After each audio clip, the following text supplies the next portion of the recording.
Mi pueblo era controlado por paramilitares. Después de que mataron a mi papá y desaparecieron a mi mamá, me reclutó uno de los bloques. No sé por qué. Yo apenas iba a cumplir 14 años. Alrededor de 10.000 menores han sido arrebatados por los grupos armados en Colombia, destruyendo el presente y el futuro de niñas, niños y adolescentes. La justicia transicional reconoce que los niños, niñas y adolescentes no son un grupo más, sino una población con afectaciones particulares por el conflicto armado. Por eso, la Constitución y la Ley 1448 obligan al Estado a aplicar un enfoque diferencial que responda a esas necesidades específicas. Sin embargo, en los territorios con programas de desarrollo con enfoque territorial, donde la violencia sigue activa y el Estado tiene poca presencia, garantizar ese enfoque se vuelve un desafío enorme. Determinar la realidad de los niños, niñas y adolescentes víctimas en los municipios con programas de desarrollo con enfoque territorial es mostrar unas cifras donde se evidencia que esta es una población masivamente afectada. Más de 750.000 niños han vivido violencia directa o indirecta. Además, en estos territorios continúan los grupos armados, lo que significa que los riesgos no son del pasado. Esto se combina con carencias estructurales en salud, educación y alimentación. En resumen, el contexto territorial dificulta que estos niños ejerzan sus derechos y limita el alcance real de la justicia transicional. Agrupamos las medidas diferenciales en 4 categorías que nos permiten analizar de manera ordenada las respuestas del Estado. Primero, el reconocimiento. Muchos casos de violencia infantil no quedan registrados, lo que genera invisibilidad. Segundo, el acceso a derechos. Aunque la norma prioriza a la niñez, en la práctica la cobertura es baja. Tercero, la protección. Los riesgos siguen activos y las medidas no logran contrarrestarlos. Cuarto, la medición mediante la superación de la situación de vulnerabilidad, que es una herramienta valiosa, pero insuficiente por la falta de datos específicos de niñez. Estas 4 categorías nos permiten ver dónde están las fortalezas, pero también los enormes vacíos. Es claro que el enfoque de niñez está bien definido en la norma, pero la práctica territorial no logra cumplirlo. Los problemas de información, la baja capacidad institucional y la persistencia de los grupos armados hacen que la niñez siga viviendo vulnerabilidades extremas. Por eso, el reto no es solo jurídico, sino operativo. Mejorar las mediciones, fortalecer los municipios y diseñar rutas flexibles que respondan a la realidad de cada niño. En últimas, la justicia transicional solo tiene sentido si logra transformar la vida cotidiana de la niñez víctima. La superación de la situación de vulnerabilidad es la herramienta que permite saber si el Estado está logrando garantizar derechos. El análisis del Pacífico nariñense revela una situación crítica. En la mayoría de los municipios, menos del 10% de los niños, niñas y adolescentes superan la vulnerabilidad. Es decir, casi ninguno logra tener garantizados derechos básicos. Aunque la primera infancia aparece mejor registrada, esto no significa mejores condiciones de vida, y la adolescencia es el grupo más afectado. Es la etapa donde aumentan los riesgos de reclutamiento, deserción escolar y violencia. Esta información demuestra que la política no está transformando efectivamente la vida de los niños, niñas y adolescentes. Tienes 16 años y no sabes qué vas a hacer después de que te gradúas del colegio. No hay plata. Ni modo. Pero como dicen en mi pueblo, de pronto se te aparece la Virgen, tus amigos te dicen que conocen a gente que te puede pagar y que te van a dar trabajo. El lío es que eso es puro cuento chino. Y eso lo sé porque me pasó. Cuando ellos vieron que a mí no me interesaba trabajar para ellos, me buscaban en la calle a acusarme que dizque fijo yo le estaba pasando información a alguien. Amenazaron a mis papás y todo. Me tocó salir corriendo de ahí y hasta dejé los estudios botados. Pero me salvé de entrar. Usted pensará, qué terrible que recluten niños y se los lleven a la fuerza. Pero resulta que esto, la verdad, es más complicado que la tabla del 8. ¿Que por qué aceptar? Pues porque da miedo decirles que no. Ellos son la ley en el pueblo. Tal vez lo dejen a uno quieto, pero quieto para siempre. Vea, para nosotros, el Estado es algo que solo sale en la televisión. Es que hay pocas opciones. Muchos se meten en guerras y peleas ajenas no porque les guste, pero porque no hay de otra. Yo pienso que también me hubiera ido con el grupo ese si yo fuera como algunos amigos que se metieron porque les daban una moto, o si en mi pueblo no hubiera trabajo y tuviera que ver cómo mi familia pasa necesidad, o si mi mamá no hubiera sido tan cansona con ese tema de que yo me tenía que graduar. Las mamás, esas son las que más sufren, ¿sabe? La de Chucho, uno que vivía en otro pueblo, lo disfrazó con ropa sucia, sombrero y botas de caucho para poder sacarlo hacia la ciudad. Unos tipos armados llegaron en camioneta. Llevaban semanas persiguiéndolo para llevárselo. A los días lo llamaron a decirle que ya lo tenían ubicado y que si no se aparecía, le iban a matar a la familia. Yo no sé qué fue de Chucho, pero quisiera volver a verlo algún día. A quien tampoco volví a ver fue a Wendy.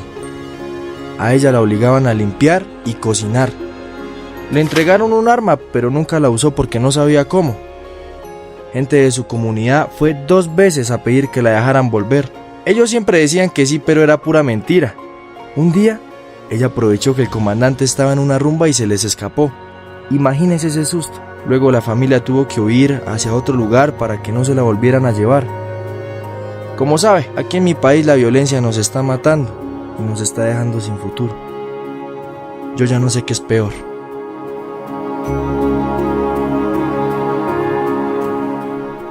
El Comité Internacional de la Cruz Roja ayuda a los menores de edad que han sufrido reclutamiento o uso por parte de actores armados. Pasa la voz. En el marco del Acuerdo de Paz y del Sistema Nacional de Atención y Reparación Integral a las Víctimas, el enfoque diferencial aplicado a niños, niñas y adolescentes no es una opción técnica, es una obligación ética, jurídica, pero también humanitaria. De ahí la importancia de tener un enfoque diferencial para este grupo poblacional. Este grupo poblacional ha sido históricamente expuesto a mayores riesgos e impactos derivados de las violaciones a los derechos humanos y de las infracciones cometidas contra el derecho internacional humanitario. Por esta razón, las políticas de asistencia, atención y reparación deben responder no solo a la condición de víctimas que tienen, sino que también a su particularidad y a la profundidad de la vulnerabilidad que ha sufrido cada una de ellas. En primer lugar, y para dar contexto a esta exposición, es fundamental recordar que los niños, niñas y adolescentes son sujetos de derecho. Y esto implica que el Estado no puede tratarlos como solamente receptores pasivos de ayuda, sino que debe tratarlos como titulares plenos de todos los derechos reconocidos al resto de la población. Y en esto se basa el principio de integralidad. Pero además hay que decir que en virtud de la Ley 1098 del 2006, en los artículos 8 y 9 dice que toda actuación del Estado debe guiarse por el interés superior del niño, lo que significa que frente a cualquier decisión siempre debe prevalecer aquello que garantice su protección, su desarrollo y la restauración efectiva de sus derechos. Y es justamente esta la realidad que nos muestra la razón de ser del enfoque diferencial.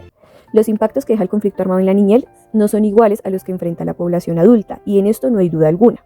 Su etapa de desarrollo, su dependencia emocional y económica, las alteraciones profundas que sufre su proyecto de vida exigen respuestas específicas, oportunas y articuladas.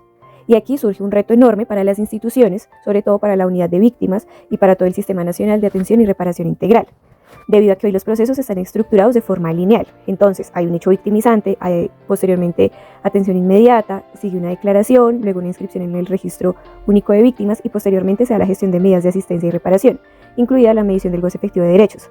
Sin embargo, ahí surge una pregunta clave y es, ¿debería la atención seguir una ruta dirigida o más bien debería responder a las necesidades particulares de cada uno de los niños, niñas y adolescentes? En este sentido, podríamos decir que cada víctima requiere un proceso específico para superar su situación de vulnerabilidad. Esa superación solo es posible cuando se restablecen los derechos violentados y cuando existe una articulación interinstitucional real capaz de orientar de manera integral y diferenciada cada caso. Esta es la razón de ser de este enfoque diferencial. En esta oportunidad vamos a hacer un estudio de caso específicamente en las poblaciones del Pacífico Nariñense. En este estudio de caso analizaremos la situación de 11 municipios del Pacífico Nariñense, una de las regiones más afectadas por el conflicto armado en Colombia, donde los niños, niñas y adolescentes han sido históricamente las principales víctimas. Estos municipios son Barbacoas, El Charco, La Tola, Maguí, Mosquera, Olaya Herrera, Francisco Pizarro, Ricaute, Roberto Payán, Santa Bárbara y San Andrés de Tumaco. Esta zona fue priorizada en la implementación del Acuerdo Final de Paz entre el Gobierno Nacional y las FARC, debido a su alta afectación causada por las disputas entre actores armados, el narcotráfico y la presencia de extensas redes fluviales que facilitan el control territorial. Los datos poblacionales de 2019 muestran 3 grandes patrones. Primero, la mayoría de estos municipios presentan una alta carga de niños, niñas y adolescentes, víctimas especialmente a grupos étnicos afro e indígenas. Segundo, los grupos con mayor victimización son la primera infancia y la adolescencia, lo que evidencia un riesgo persistente desde los primeros años de vida. Tercero, los municipios mantienen niveles similares de hogares víctimas con niños, niñas y adolescentes, lo que indica una afectación generalizada en todo el territorio. Algunos hallazgos claves en estos municipios son: en el municipio de Olaya Herrera se registró un 48.44% de hogares víctimas con niños, niñas y adolescentes, de los cuales el 38.72% fueron víctimas, revelando una afectación estructural y prolongada.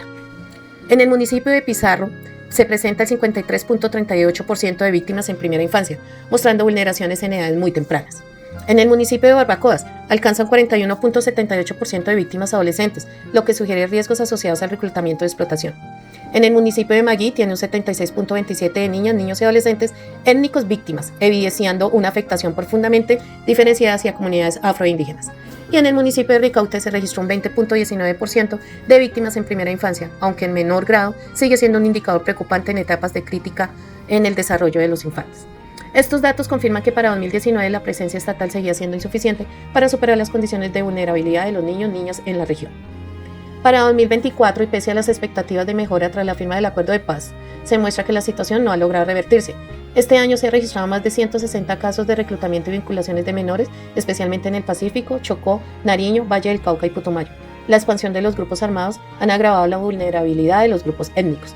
Los niños, niñas y adolescentes reclutados de comunidades indígenas pasaron de representar el 14% al 34% de los casos. En las comunidades afrodescendientes, el aumento fue del 12% al 17%. Finalmente, el Instituto Colombiano de Bienestar Familiar señala que entre 1999 y 2024, cerca de 7.600 niños, niñas y adolescentes han sido desvinculados del conflicto, con mayores índices en Cauca y Nariño. En conclusión, aunque la región pacífico nariñense fue priorizada en las políticas de posconflicto, las condiciones estructurales del territorio y la presencia de los actores armados han limitado los avances. Los niños, niñas y adolescentes continúan siendo uno de los grandes grupos más afectados, lo que exige una intervención estatal más sólida y sostenida, territorialmente adaptada. La superación de la vulnerabilidad en el Pacífico nariñense es un proceso fundamental para que niños, niñas y adolescentes víctimas del conflicto armado puedan establecer sus derechos y acceder a condiciones de vida dignas. La vulnerabilidad se refiere a las múltiples privaciones y riesgos que enfrentan estas poblaciones por el desplazamiento forzado y la violencia. En Colombia, este concepto está normado en la Ley 1448 de 2011, que incorpora un enfoque diferencial para atender particularidades de grupos vulnerables, garantizando así la igualdad material. Para medir la superación de la vulnerabilidad, la Unidad para las Víctimas utiliza indicadores que evalúan el acceso efectivo a derechos como la identificación, la salud, la educación, la vivienda, la seguridad alimentaria, la reunificación familiar y la generación de ingresos. En el Pacífico nariñense, los datos muestran que la mayoría de los niños adolescentes víctimas pertenecen a grupos étnicos, con la primera infancia como el grupo más afectado, aunque el acceso a la identificación es relativamente alto, superior al 90%. En varios municipios, el acceso a la salud presenta variaciones y en algunos lugares está por debajo del 90%. Además, la superación de la vulnerabilidad es muy baja, con menos del 10% de niños adolescentes que alcanzan condiciones estables para superar situaciones de riesgo. Sin embargo, obtener estas cifras precisas es un desafío. La información está dispersa en diversas entidades y sistemas, y la dinámica del conflicto limita la cobertura y efectividad de las acciones institucionales. Estos vacíos dificultan la planificación y ejecución de políticas públicas que realmente respondan a las necesidades específicas de estos territorios y poblaciones. Por ello, es urgente mejorar la coordinación interinstitucional y fortalecer los mecanismos de recolección y análisis de datos para lograr una atención eficaz y sostenible que permita a la niñez y adolescencia vulnerable del Pacífico nariñense superar sus condiciones adversas y acceder plenamente a sus derechos. Conclusiones basadas en el caso de Nariño. Primero, la oferta institucional es insuficiente para superar las condiciones de vulnerabilidad de la niñez y adolescencia víctima. Segundo, hay vacíos importantes en cobertura, efectividad y continuidad de las acciones del Estado. Tercero, se observa una baja presencia institucional y disminución de acompañamiento según la etapa etaria, lo que dificulta la superación de la vulnerabilidad. Cuarto, es necesaria una mejor articulación y coordinación interinstitucional con enfoque diferencial y territorial para fortalecer la atención. Quinto, se recomienda especializarse y complementar la información disponible para hacer políticas públicas más efectivas focalizadas en niños, niñas y adolescentes.